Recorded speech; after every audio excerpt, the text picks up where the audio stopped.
Perkenalkan, nama saya Desri Cerstiani Sinaga, mahasiswa Pendidikan Bahasa dan Sastra Indonesia, Universitas Palangkaraya. Pada kesempatan ini, saya ingin membuat sebuah video mengenai pemahaman terhadap materi pementasan drama. Selamat menyaksikan. Drama sebagai karya sastra. Drama sebagai karya sastra memiliki kekhasan dibandingkan dengan puisi dan fiksi. Dalam naskah drama, kekhasan berupa sudut pemakaian bahasa dan penyampaian amanat.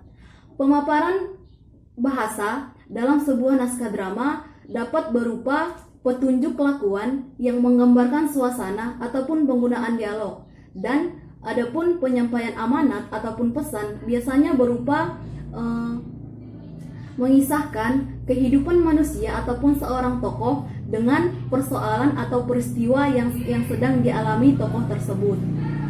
A. Drama dan konflik kehidupan.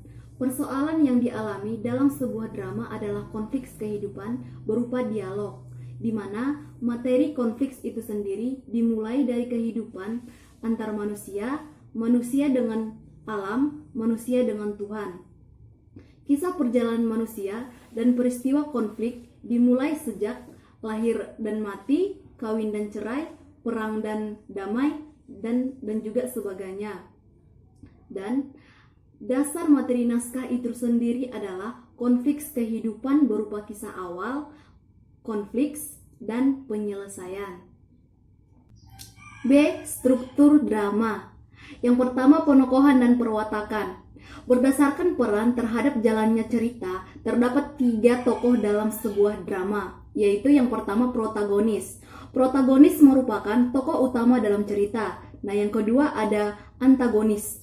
Tokoh antagonis ini merupakan tokoh penentang dalam sebuah cerita. Nah, yang terakhir ada tokoh tritagonis. Tritagonis sering dikenal sebagai tokoh pembantu dalam cerita. Biasanya tokoh tritagonis ini berperan membantu protagonis maupun tokoh antagonis. Karakter tokoh. Pada karakter tokoh ini dibagi menjadi 3 bagian. Yang pertama, ciri fisik, yang kedua ciri psikis, dan yang ketiga ciri sosiologis. Nah, pada ciri fisik dapat dilihat dari bentuk tubuh, wajah, dan warna suara. Tubuh yang tinggi lebih beribawa dibandingkan dengan tubuh yang pendek. Dan wajah yang tampan lebih beribawa dibandingkan dengan wajah yang buruk rupa. Begitu juga dengan suara yang merdu. Suara yang merdu lebih beribawa dibandingkan dengan suara yang cemeng. Nah, yang kedua ada ciri psikis. Ciri psikis ini berkaitan dengan watak, kegemaran, cita-cita, moral, temperamen, dan ambisi yang dimiliki oleh seorang tokoh. Yang ketiga ada ciri sosiologis. Ciri sosiologis ini berkaitan dengan status sosial dan jabatan, ras, kelas sosial, agama, dan ideologi. Ciri sosiologi ini berkaitan dengan profesi yang disandang oleh tokoh atau jabatan pekerjaan.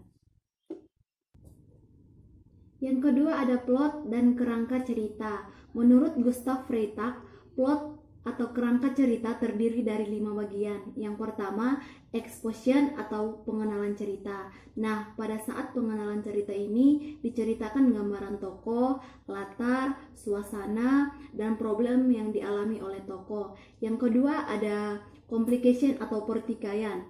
Pada tahap ini terjadi persinggungan antar tokoh atas masalah atau peristiwa yang semakin memanas. Yang ketiga ada konflik atau pertentangan menuju konflik. Nah, yang keempat ada klimaks atau titik puncak peristiwa. Pada tahap ini terjadi konflik atau peristiwa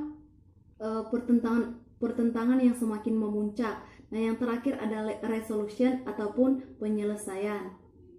Yang ketiga ada setting dan latar cerita. Biasanya setting dan latar cerita berkaitan dengan waktu dan suasana. Setting berkaitan dengan waktu seperti pagi, siang, dan malam. Suasana siang di desa tertentu bisa saja berbeda dengan suasana malam di kota tertentu. Nah, setting juga berkaitan dengan ruang.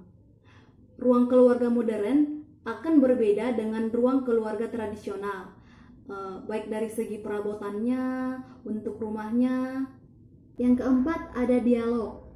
Dialog mengandung kata kunci yang menggambarkan ciri dan keinginan tokoh. Panjang pendeknya suatu dialog dalam naskah drama tergantung pada apa yang disampaikan oleh seorang tokoh.